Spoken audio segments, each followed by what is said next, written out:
Hi, I'm Roslyn Clark. Over the past few years, since entering perimenopause, I've had some weight issues. I thought I ate a healthy diet and had an active lifestyle, but without changing anything, I was adding about 5 kilograms of weight per year. I was not happy with this.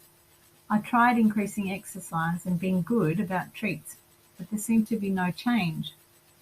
I tried to lower my fat intake, but that made no difference. I became interested in low-carb eating styles. I did much research in books and online and adapted my eating style to include less carbohydrates, more protein and more fat. I began to prepare most of my meals from scratch, from fresh ingredients. I've been able to lose 20 kilograms by changing what I eat and when. I became very interested in discovering more about the science of food digestion and food intake and its effect on all body systems, and I decided to return to uni to study nutrition. I'm very interested in the effect of diet on health and disease. I'd love to learn more, especially in areas such as diabetes, obesity, mood disorders, pregnancy and menopause. Ultimately, I would really like to study dietetics and help people manage disease through diet. I'm particularly interested in understanding more about women in middle age and changes in their dietary and energy requirements. My family background has certainly influenced my food choices. I grew up in Melbourne in the 1960s in a fourth-generation Australian family with British ancestry. My parents were rather conservative when it came to food, and we had a fairly predictable diet. Our food menu was repetitive, although I guess balanced. Mum planned, shopped and cooked all our meals, with Dad happy to eat and wash up. Fairly typical at that time. We would have cereal and toast for breakfast and a glass of milk. Lunch was a sandwich and a piece of fruit, and dinner was usually the generic meat and 3 veg with potatoes, plus stewed fruit and either custard or cream and sometimes ice cream as a treat for dessert.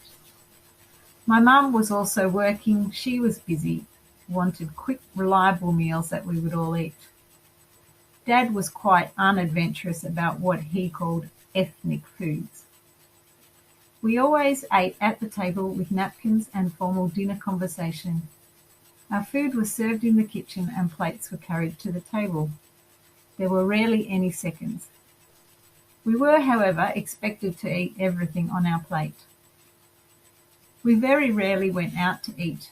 It was expensive and not seen as a high priority when we could easily eat at home. A few times a year we would have fish and chips for a birthday celebration, or Chinese takeaway, where we would take our own casserole dish to the restaurant and they would fill it for us to take home.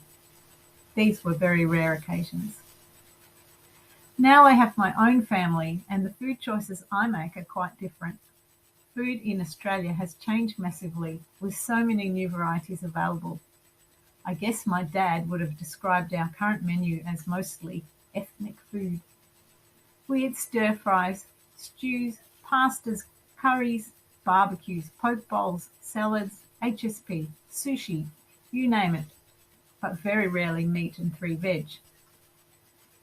I usually prepare my food at home with fresh ingredients each night. I try to plan a weekly menu and shop once a week. My menu plans include a variety of recipes, so we have different meats and lots of vegetables. I try to use food when it is in season and look out for specials so I can make larger batches of meals and freeze some for later, or for us to take to school and work for our lunch. With 2 young adult sons, I need to provide quantities of nutritious food. My husband is very able in the kitchen and is willing to do his share too. I'm also teaching my sons to cook nutritious food for the family in the hope they'll continue to care for themselves in the future. We usually sit at the table for a formal dinner, and food is either served in the kitchen and taken to the table, or sometimes it's served yourself from several dishes on the table.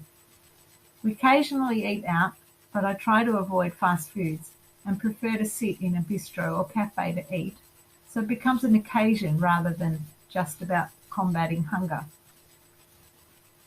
Maintaining my weight is important to me, and since reaching menopause, I have adapted to a low-carb eating style.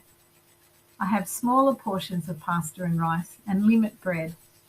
I am aware that this does not meet the nutritional needs of my growing young adult sons, so I always cook them plenty of pasta, rice, or potatoes to go with whatever we are eating. I have increased my cooking skills throughout my life from the basic things my mum taught me.